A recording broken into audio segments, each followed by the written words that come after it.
Hello, you beautiful rejects out there. It is Gustavo Victor Carr with Rejection and Reflection. And today I have my best friend since seventh grade, the incomparable, the overly achievingly successful, perfect life, Golnoosh Kalkaran. Well, those are all lies, but I appreciate it. I mean, the best friend part now, but the other stuff. Hello, You my love. you you pay me to say the other things. I just gotta Yeah, make sure I'm making that paycheck every week, just doing good. shooting the dollars out. Doing I'm too good. old to be a stripper, so I gotta say nice things. I like that plan. Thank you. It's working so far. So today, I don't know if you know about the little bits that I know about Goli, the lots of bits, but she has an amazing podcast called Lessons from a Quitter. And she also has an extremely successful life coaching business where she has over 100 clients. And she's been a huge mentor on me in this process of what we're doing. So it was an obvious thing to have her on this with me today. And as you know, we talk about rejection and reflection. And she's one of the first people I want to make a t-shirt for that put reject on just to be an asshole and also because she knows what Get it's like. rejected. She has been rejected. She's probably going to get one that has like cap locks Yeah. underlined, a few exclamations on Okay. it. Sarcasm, not even the real thing. That's my t-shirt. But today, let's talk about it, friend. Like, Do it. how has rejection paved the way to be who you are today and have this incredible life that you have?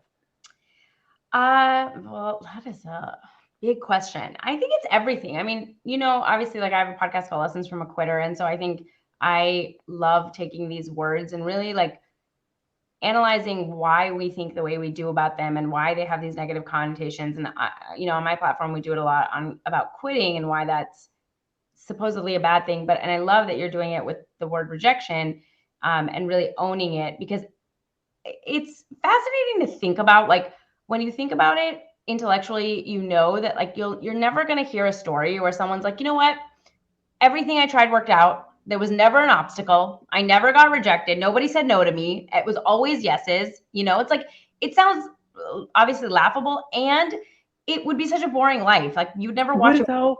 Would yes, it though? it would. It would. Would you ever watch a movie where it's like, I wake up, everything works. Everything is great. I Everything is love those perfect. movies. No, you I don't. love them. No, in fact, if you've noticed, like if you look at movies, a lot of times the people that they want to create, like the characters that they want you to hate, are the characters that are perfect, that everything is like perfect for them. It's like True. it is through the struggle where you are formed, where you learn about yourself, where you learn how to handle these things. And I think if we didn't make it mean something about us, like if we were just like, yeah, of course, this is a part of the process. Like I am going to start this business, I'm going to get rejected a lot. But instead, for most of us, this first sign of rejection, it's like, I'm terrible at this.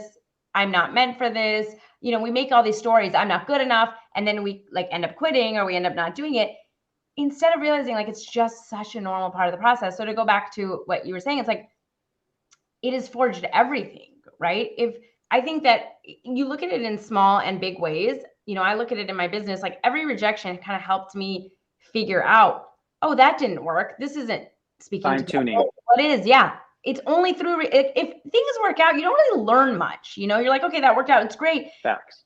It's through the rejection and failure that you're like, this didn't work out. What should I do differently? And like, as you keep fine tuning, you kind of hit the gold. You're just like, oh, okay, this works. This is what people need. This is how I can help people. And so I feel like it's been everything. Well, we would all love a navigation for our life, right? That one just pops up on our screen in our brain and we just press go and it just takes us there, the fastest route. And it's like, hello, you have arrived. Yeah. But it's not really like that. There are detours, there's road work within the self, within the outside world, all those things that are really, really important for us to actually get to that destination of where we are going this lifetime. And most of the time, we honestly don't know. And that's the best part.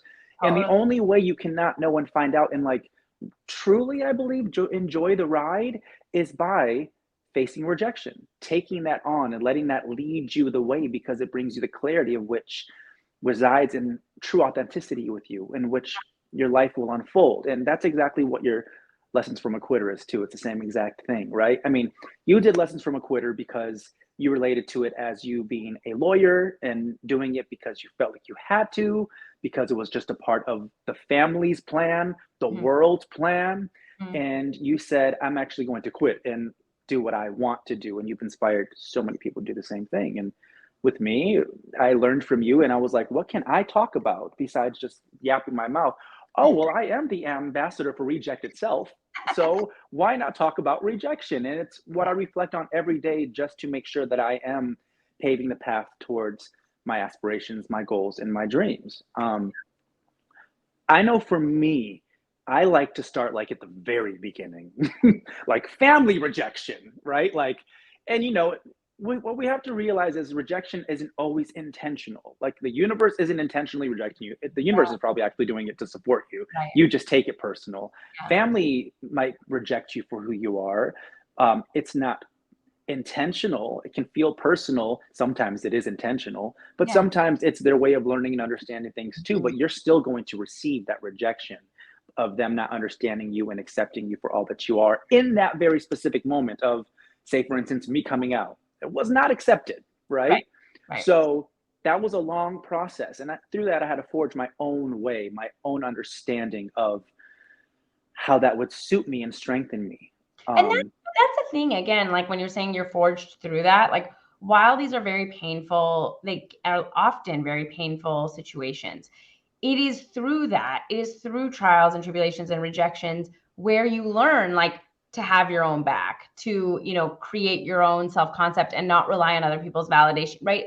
It's a hard lesson to learn, but often when, it's interesting, I was actually just thinking about this, like when you're talking about my story of like going to be a lawyer, what's fascinating is that like in that journey, I didn't face a lot of rejection, right? I mean, I did like obviously in micro ways and things, but it was a path that was very easy. And it's funny because you said like, oh, we would all love this navigation. And the thing is we wouldn't. We think we would. I thought I did. Most Right, people right. think they do, right? Where it's like, here it is laid out, right? Our society loves to actually do that. Like, this is what you should do. You should get married at this age to this type of a person. You should go to school. You should get a degree. You should get this job. And a lot of us follow that navigation and then we're completely miserable, right? So this is what I mean when I say it's like nobody wants that quote unquote perfect life because One that's size not fits true. all. It's It not doesn't true. work like that. Yeah. Yeah. So like I actually didn't face a ton of rejection in the sense that like because I was terrified of rejection, because I was terrified to fail, because I was terrified to like I never questioned it. I was like, oh, I'm good at school. They're telling me to just be good at school. Like you're doing, Incredible at school. yeah. Graduated from Berkeley Law School with high honors. But I'm just saying, like, it's like I had like fit Yes. into society's mold of like what is successful and what is good and what is like not failing and what is not getting rejected. So I was like, oh, okay. Like that's a hell of a drug. Like I'll just keep doing this. Everybody is happy. Everybody tells me I'm doing such a great job. And then I got there, and this is like all the people I coach, so many people we all know where it's like you're in these quote unquote perfect lives or successful lives. You have, you're the doctor, you're the lawyer, you have the degrees, you got married when you were supposed to, you have the white picket fence, and you're miserable, right? You're really unhappy because like you did the really hard thing where it's like, I'm going to face rejection at every instance because I'm following the thing that really lights me up, right? I think for me, it was more of like, I'm just doing the thing that they're telling me to do. I am following that navigation. And so it's fascinating because for so many of us that want the easy way, the shortcut, like we don't want to get rejected, it's the long way anyways, because you get there and you're like, well, this wasn't where I was meant to be. And now I have to face all the rejection and the figuring out and getting more in touch with who I am and what I want, which is like what I help people do and which is what I went through later in life. And I'm glad I still went through it. Again, this is what I'm saying is like, while it was some of the most painful things I've had to go through and like the most painful lesson and really like grappling with my identity and quitting something that was respected and people thought I was crazy for leaving. And you were highly successful in. Is that like how I forged who I truly am and really got back in touch with like what it is I want, right? It's through that rejection, whether it was like I wasn't actually rejected, let's say by the law, but it was in the sense that I was like, I don't fit in here. This isn't what I want. And so really like learning to forge my own path after that and deal with that rejection is what has given me the most fulfillment and lit me up and like helped me figure out who I want. And so that's why I'm like really adamant about this fact that like we don't want to just have it handed to us, right? Because then it's not for us. Then it's not the thing that makes us who we are. Yeah, so you have this understanding. You obviously are able to really embody that, right? When do you remember the first time, go back as far as you can, where you felt rejection in your life? We had to take a little break because we had a little We got service. rejected We from got StreamYard. we got rejected. And guess what? We still got it together. And We we're still back. made this happen again. Nothing And happened. it only took 30 seconds. Not all Exactly. rejection takes 30 seconds, but Yeah. thankfully this one did. I was asking you, do you recall like or have any memories of the first time of you being rejected in life and how that was instrumental into your development into you as a human being? Like what I feel like it had to have been some type of rejection that was like made you be Goli, who was so great at everything to make sure she wouldn't fail.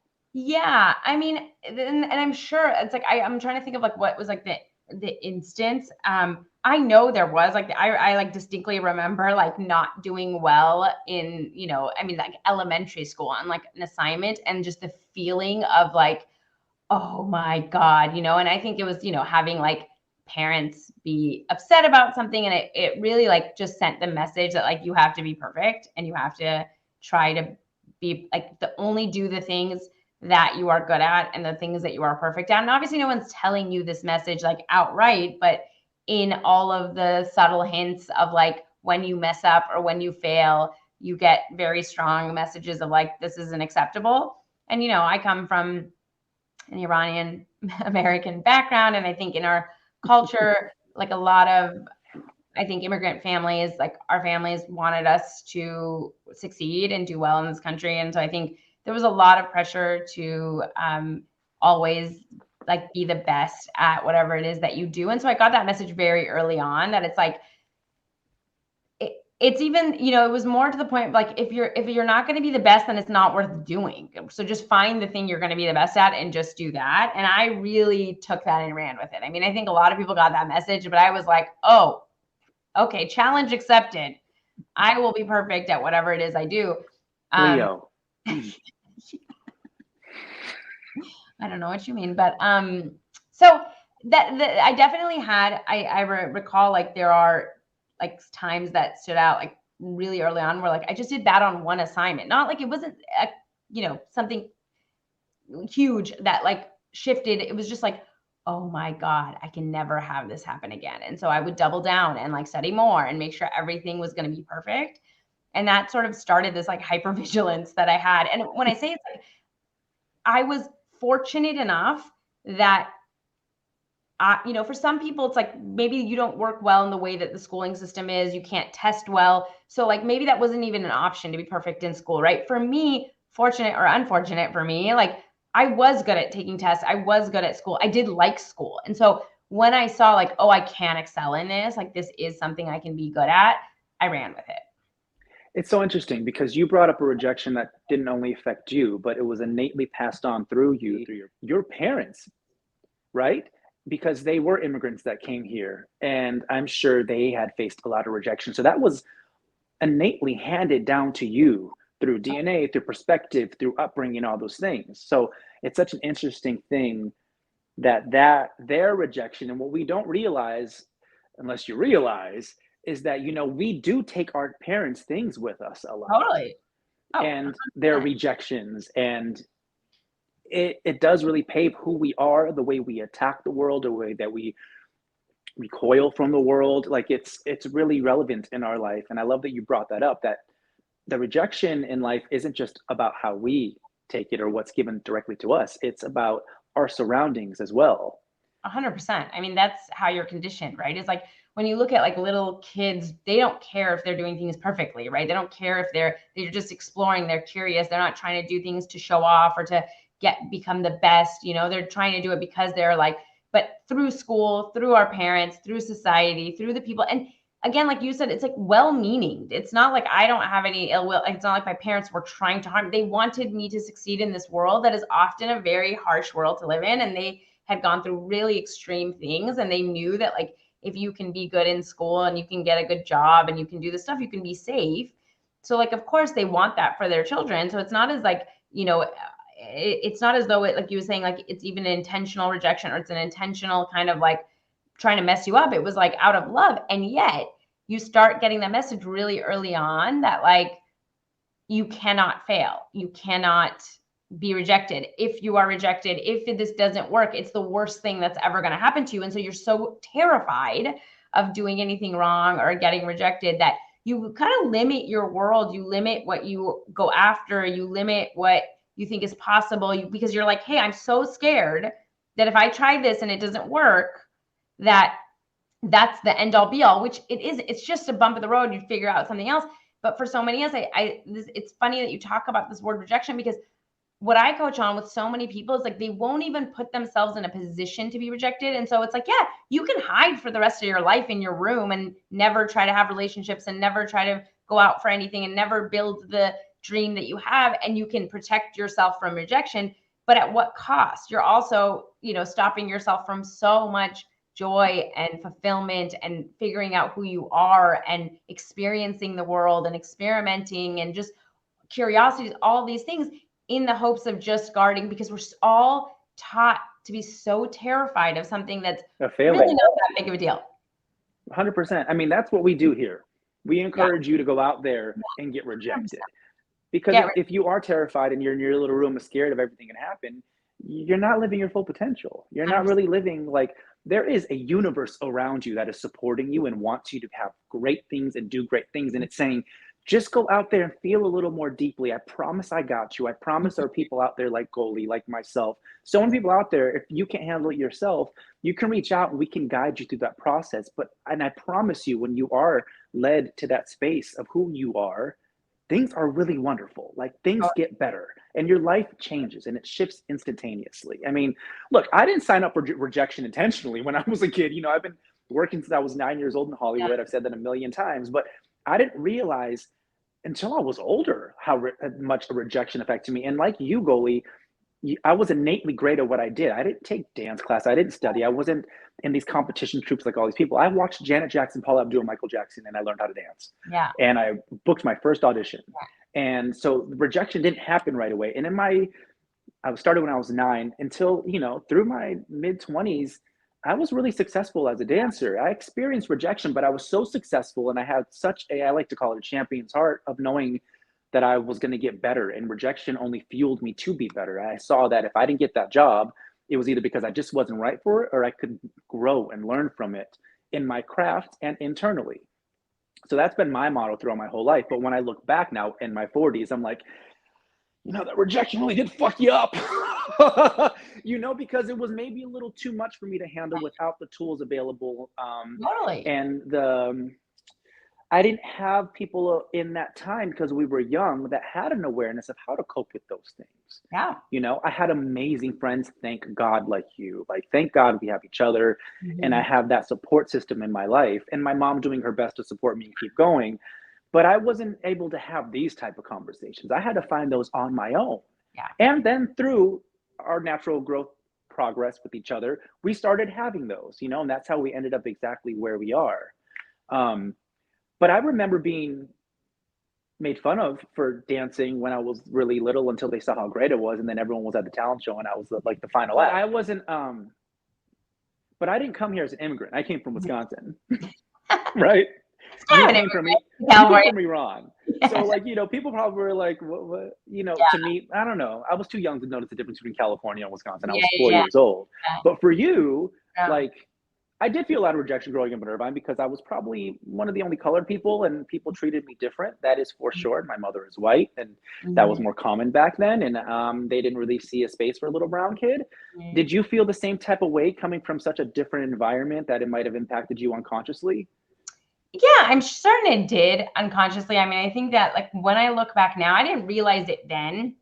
And I think I didn't know, there wasn't really distinct until I got older, obviously, when I was in high school and stuff, and I was more conscious of it, then I could see it more. But definitely, I mean, just moving to a country where you don't speak the language, and then being my first month here, I went to kindergarten, I didn't speak any English. So it's being put into a completely new environment and stuff was, I think, jarring to say the least. And I definitely think growing up, I think a lot of immigrant children like feel this way where you're sort of caught between these two worlds. So it's like you don't really fit in with your, you know, Iranian culture in the way that your parents do or whatnot, because you're raised, I was here from when I was 5. So I became very Americanized kind of quickly. But then you're very much told very quickly that you also don't fit in here, just even with questions of like, oh, but where are you from? Like, where are you really from? And, you know, your name and all these things.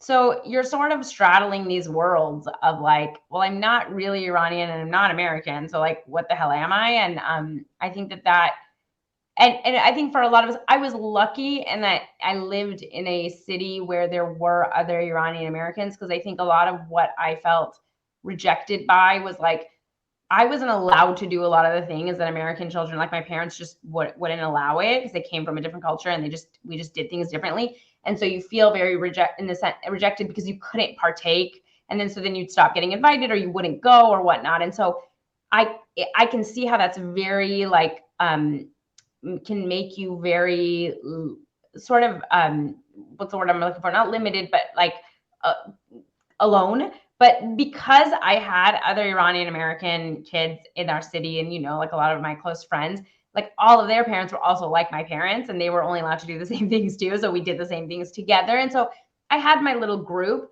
But it was very obvious that you're in this group, and you know, you're not in this majority group. And I think that of course plays a part on your psyche. I think when you're a child, you very much want to just fit in. So you very much try doing all of the things to fit in as much as you can.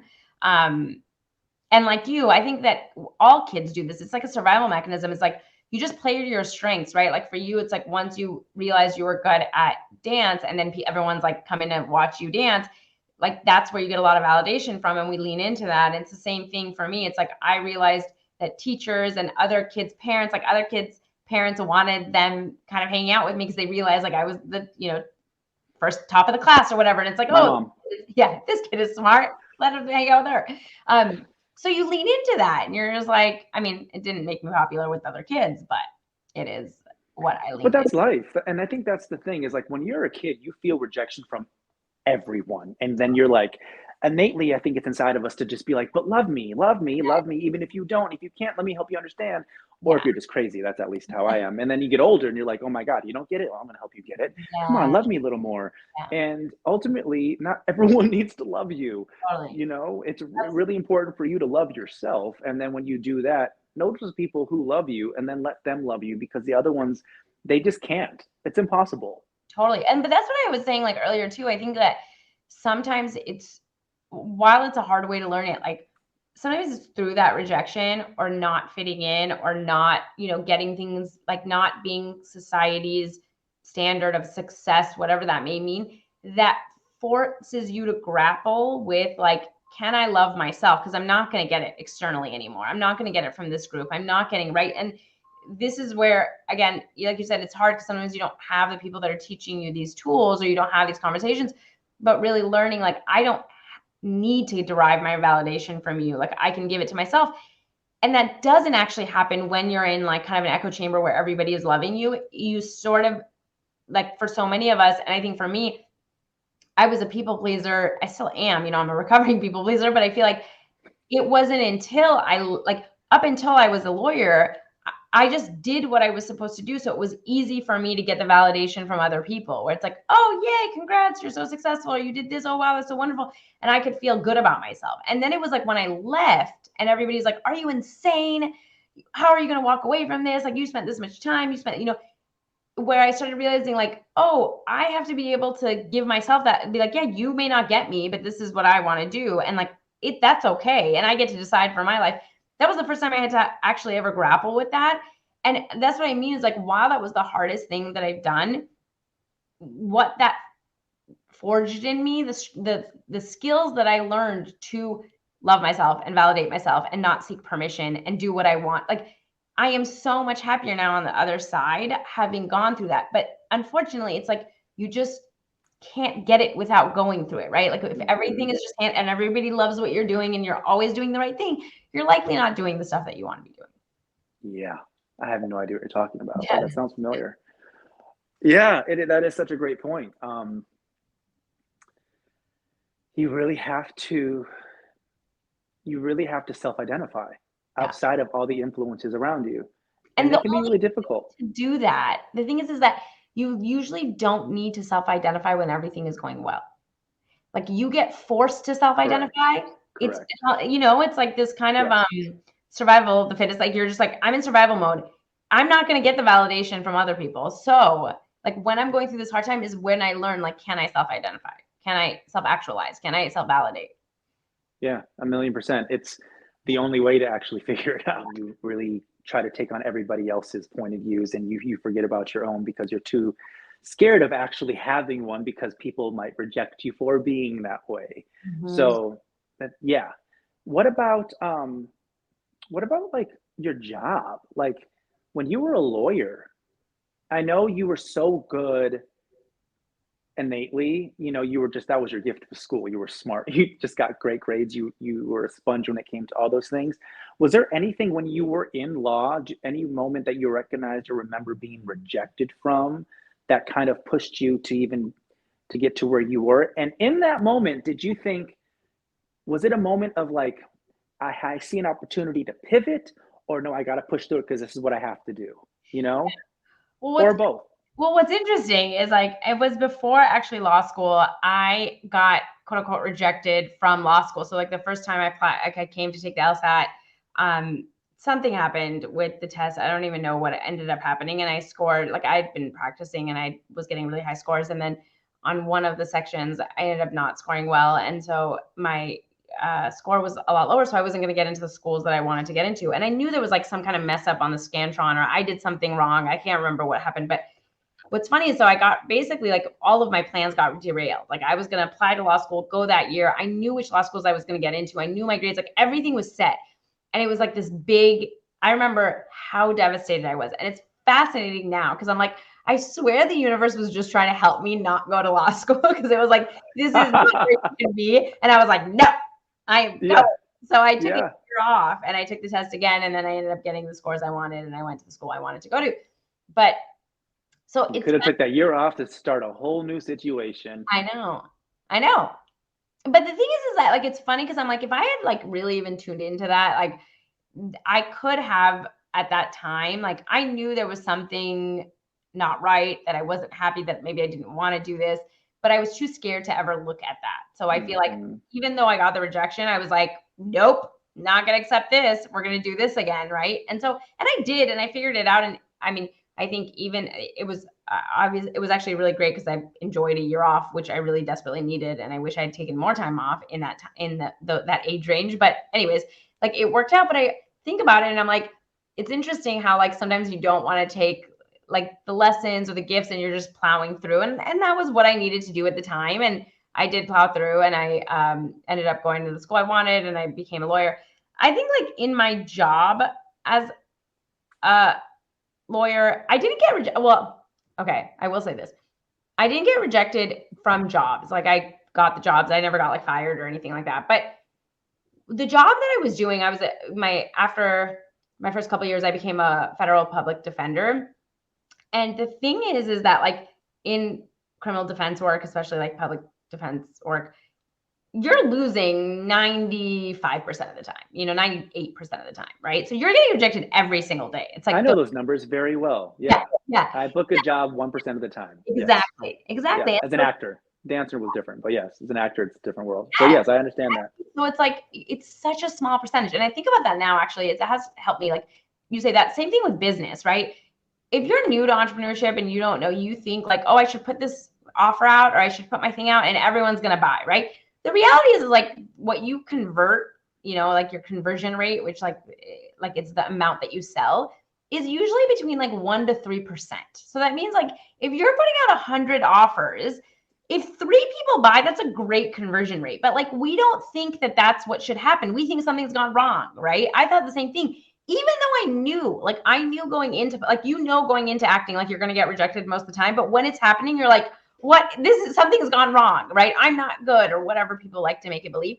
I did the same thing, and I really burned out from the law because of that. And I think this is what I coach people a lot right now is like really setting your expectations, managing your own mind, because I wasn't managing my mind. I was like, I can't lose every single day. I can't handle this anymore. Like I cannot. And I burned out and I decided to leave. But it was because I didn't really know how to handle that rejection. And now when I'm on this side where it's like I do have these tools, I am still getting rejected every single day, right? It's like I put out offers and there's crickets or nobody will buy. And I could make that mean I'm not good at this, or I can make it mean like, oh, people didn't want that offer, or that I didn't market it the right way. And then I try again and I get, the conversion rate I wanted. And I'm like, I learned, from that. But still the vast majority is rejection. The vast majority is like, hey, can I show up every day online, sell this thing and nobody buy, or 3 people buy out of 100, or only a couple people show up, right? Am I willing to like have the strength to keep doing this, to look for the people that want it, to find the people that need it, to help the people that I want to help? And so and I see so many entrepreneurs burn out because the same reason I burned out from law is like their expectation, what they think the rejection means, the story they make it mean about themselves is just like, okay, this is too hard, I can't do it, and so they stop. And it's like, no, this was the way it's supposed to be. Like, anyone that is going to go into acting needs to know you're going to get rejected. Like that's what should happen. So like nothing has gone wrong here. And I think we just haven't like learned to grapple with that rejection. Like we think there's something wrong and we make it mean something really painful, and then we burn ourselves out. You're hearing all of the lawnmowers and the raking and all that stuff. That is just the law of timing, essentially. Yeah, always. It's getting loud right now. Yeah. Really loud. I'm gonna take a second. I think that they literally have just been right here since we started. Just like right before we started, they were like right here. There's a whole world around us. No, whole world. It's right here. Right. So I'm just going to let that live there, and it's going to be there in the background. It's going to be like the ambiance. The universe is saying, let that be the ambiance in the background, pushing us toward its destination. I love it. I forgot what we were talking about a little bit. Well, yeah, I mean, look, you got to be kind of insane. There has to be something wrong, some screws loose or missing to put yourself out there and face that rejection all the time. And I think a lot of these young entrepreneurs, they don't realize that there's a necessary skill that you need to have of being able to tackle rejection all the time. And I like to take on rejection, but not everybody is capable of the same amount of rejection, and not everybody needs that to serve their purpose and what they're doing in life. Most of us people in our entertainment industry probably don't need it that much either. But if you are able to be in it over 30 years, like I have been, or you see people who have become really successful after a long time of being in it, or just all these things, we're a little more equipped for it. It's just kind of how we are made. And you can't figure out if you're made that way or not until you try. Yeah. And that's how you can find those. It's just like you said, you were like, I had to do it to figure it out. And that's what it is. But it takes doing. And yes, there's always going to be some type of level of rejection in that process. Mm-hmm. It's just the way it's going to go. Totally. It's about the mindset. It's about the perspective. It's about how you are able to handle it. And it's, I know at least for me, I think it was taught at an early age, but it was like, why me? Like, oh, it's all against me. Like it's just like it's happening to me. Of course, it's like it's that negative perspective as opposed to, oh, this is happening for me. Great. Wonderful. When you flip that switch, it like changes everything. But it is such an easy space to be in, aka victim mentality. And it's really oftenly learned. It's something that not a lot of us are actually innately that way. Some of us are. Mm-hmm. That is, with a victim mentality and rejection happening, that is a scary place to be. Totally. Right? Totally. So you gotta figure out which one that is for you too in that process. Yeah, and I think that you're absolutely right. Is that like to go back to what you were earlier saying, I think I've noticed for myself too, and I didn't know any of these tools, and as I've learned and I've grown and I've been thinking about like you said, like each one of our nervous systems can handle different amounts. So some people, and this is why you see like some people may come out the gate, like I see people, let's say on social media, and they can sell their thing and they're like showing up and they're doing lives and they just can handle a different level, like what they find threatening, what, their past traumas, what they learned is just different. And then there's some people who are terrified to ever even take a picture of themselves and put it on, right? And it's like you sort of have to just go with what your comfort level for your, like, how much safety you can create within your nervous system to be able to do it. And it can grow, but it might look different. So somebody might be able to like come out the gate and in 6 months, be all over the internet and have all their channels up and be posting every day. And it might take someone else 3 years, and that's okay. It's like you sort of have to just grow that your nervous system ability to handle like, hey, I'm putting myself out there. I might get rejected. People might not like it. I might not get enough likes. Can I handle that and stuff? So I think really knowing like it's not, I think we get sometimes in this compare and despair, like, why can't I just do it? Why can't I just be like this person? Why can't I? And it's like your system is just different. And I think like I had to learn that very early on. I still struggle with it. It's like I know what my nervous system can't handle, what a lot of other people do online. Like I can't get to that level yet. And that's okay. I'll get there maybe someday, or I won't. And I'll figure out how to do it in my own way and what I'm comfortable with and how much visibility I can handle and how much it makes me like feel, unsafe and safe. And I sort of work on these things to expand it for myself.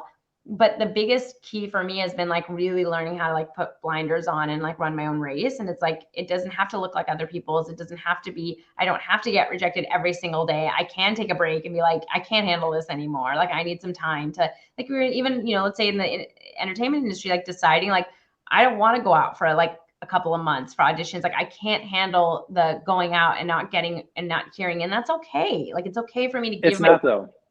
It's not okay when it comes to your team or your yeah, manager that yeah, you worked really hard to get and all those things. sure. Like And I get what, it's that you can't. It's yeah. literally like you don't do it, then you don't have a team. You don't have a team, you're not in the game. I get that. And I think a lot of people think the same thing with entrepreneurship. It's like if you stop, then like the algorithm stops pushing you out and people stop seeing. Unless you're an A-lister. If you're an A-lister or you have a set career where people want you and you were turning down offers, there's a difference. Yeah. Right. And I'm sure the same thing what you're gonna say. Sorry, I had to say that just to make No, sure no, I people get what you're understood. saying. Like it's a I'm just different saying, world. like, I do think that there's these beliefs, and like I hear it a lot in entrepreneurship too. It's like I can never stop. If I stop posting, then people won't see my posts, and then my business goes. And if I can't stop making money, and I need to be putting out offers, and I get that there is this urgency that like you have to keep this train kind of rolling. But I don't know. I've personally been pushing back against it. Like I realize there's all the, and I know for entertainment, I don't know the entertainment industry, so like likely it may be different. But I think for me, like I've practiced and tried like what happens if I stop for a little bit, what happens if I give myself a couple of weeks, maybe I just a week or two, maybe it's a month, but whatever it is, can I come back? And I realize like all of these big fears that I had, like, oh, my whole platform is going to be gone, or no one's going to remember me or whatnot, like that stuff doesn't happen. Obviously it's a difference with like a team, and I feel the same way. It's not to say that like, if I'm paying my employees, it's like I need to be making money every month. I can't just decide like, oh, I'm not going to make money. Like I have to kind of pay the team that works for me and stuff. But I do think there's just something that you can be really in tune with, like, what can my nervous system handle right now? And like, what do I need to be able to like expand that a little bit? And if it's too much, like if it's just too much exposure, it's too much rejection, it's too much, like, are there ways where I can like give myself some space to like, I don't know, not experience that or heal a little bit or find other ways to counteract that? Yes, if you see me muting, it's because there's now some like cement truck or some loud ass construction vehicle just like I love it. back and forth, I love it. which is fine because then I'm not interrupting Goli. She's talking. Look, to be quite honest, I wouldn't have finally started this if the circumstances didn't work out for Yeah. me in the sense of like there's a writer's strike and the directors on strike, and now at SAG we want to strike as well. 97%, 7% of us are saying yes. Because it's something that you've been pushing me to do for a very long time. And it's something that I just do in my daily life. I just help people. It's just, I was in Tucson last week at a friend's, and I had some friends come over and I read their tarot cards, and I changed a woman's life. She looked at me when she left and said, "Thank you so much." And I could see the shift in her eyes. And I understand that something like that I was innately blessed with, just like my talents and stuff, but I didn't know how to put that into the space of like my reality of where I move, especially just in my career sense, right? It's really easy for me to struggle and get by and do everything else for everybody else. But for me, it was like, how dare you take your time to actually like focus on you and build your business outside of the business you've done for 32 years. And I realized that I was just self-worth issues essentially. And also my business is cutthroat. So, what a beautiful time now that everything is down for me to be open and saying, yes, okay, I can do this. I want to do this. And now that I'm doing it, it's like, what better conversations to have? These are conversations you and I have on the regular. Yeah. and in general. And, we can, all of us get doubt in our mind. We're all so scared of rejection. It's like, who cares? Who really wants to talk about rejection or how reflect on it and how it's paved your way? I mean, a lot of people maybe unconsciously even want to hear it and see it. And each person I bring on here is going to have a different voice that's going to hopefully carry a different frequency, a different tune to a different ear, to a different mind that's going to like unlock something inside of you that you didn't even realize you needed to hear. That's why it's important. And I'm just really grateful to have this conversation with you, because especially because you're so great at what you do. So if anybody is listening to this and they are listening to her words and their ears are perking up and they're like, oh my God, she's speaking to my spirit, where can they find you? Yeah, you can come find me at Lessons from a Quitter pretty much anywhere. I mostly hang out on Instagram, so you can come DM me and say hi. You can go to my podcast is really where I give most of my stuff. So if you go to Lessons from a Quitter on anywhere that you listen to podcasts, or the same website, lessonsfromaquitter.com, you can check out all of the resources. And I have a membership for people that want to quit careers that they are no longer happy in and figure out what they want to do next. So come hang out with me. I mean, you are the prime example of that being successful. Yeah, it's worked out pretty well for me. It's worked out very well for you. And beyond that, you are just so successful in so many other areas in life. And I think that's why you thrive in that. You're an incredible human being, friend, mother, wife, daughter. You are just an all around spectacular human being. So, you're going to make me cry on this. I love you. You're welcome. Good. I need tears. Tears add more views. The drama, just get more like, so can you cry on cue? Go. Yeah, exactly. I'm not an actress, so I can't. We did do drama together was it 7th grade or 9th grade? When did we do drama together? I think so. In high school. In high school. In 8th grade. High school. It was high school. Yeah. So, let me bring up the past while I'm at it. What? Goli and I used to dance together in our talent shows. I wish I could find a video of those talent shows. I'm so glad we didn't have social media and like phones back then. But then for why? But yes, no, 100%. Yeah, no, I don't. Nobody knew that through all of high school. But I am. Do we need what we're seeing now, though? So maybe they did. I know. But I wish I could find our talent shows. I loved dancing with you. This is before I got like realized that. I mean, how like he was like, why am I wasting my time with this girl? I'm so much better. But he allowed me to dance with him when we were younger, and it was like the happiest time of my life. I was actually thinking about it. I guess this is like, I'm gonna put you on the spot. I was like, oh my God, for my 40, like we already turned 40. But I was like, I am gonna make Gus do a routine with me. I'm gonna like make us do another dance routine at 40. Yeah. Yes. Well, we're past 40. I know, so we got to do it for 45 now. Okay, we're doing it. I'm so excited. No, we're doing it. And there's the only person that would stop that is you, because I know how you are. 100%. Because I don't know how to do it. You heard it first. We are doing it, and you can't reject me on this one. Yeah. Well, we'll see. You can't reject yourself. Hopefully, you guys will see a dance. We'll do a TikTok routine. Oh my God. Hopefully by then we'll find like footage somehow, some way, and like recreate the same choreography that we did as kids. Oh my and God. Don't let her, Miss Golnush Kalkaran, back then Farzane, knows how to get down. Okay? Don't let her fool you by all those books and worldly things back there and the success that she has outside of being an entertainer. She knew how to turn up, okay? I remember many dances where we were turning up in general, You go to those school dances and you saw that one group of people turning up all the time. That was us. You're welcome. Yeah. And look at us. Look at us now. For ourselves. People were like, oh, they're the losers. They're not going to do anything. They did. Look at us. Look at us now. Look at us. Well, look at her. Look at her now. Anything else? Anything else pop up in your mind like that you want to touch on in terms of rejection? Or, I mean, you did reject your husband many times before you finally said yes, and that turned out really well for both of you. It really did turn out well for us. Yeah. Listen. One of my favorite human beings besides you. Me too. One of my favorite human beings. He's a good guy. I think that I'm just so glad that you're doing this work, because I think it's so important I truly am now like on the other side of this, of doing this work and now learning how to deal with rejection and failure. I'm now seeing like how much it is the key to to any success, to any fulfillment, is really allowing yourself to show up as a messy human being and fail and try again and get rejected and don't make it mean anything about you and keep trying.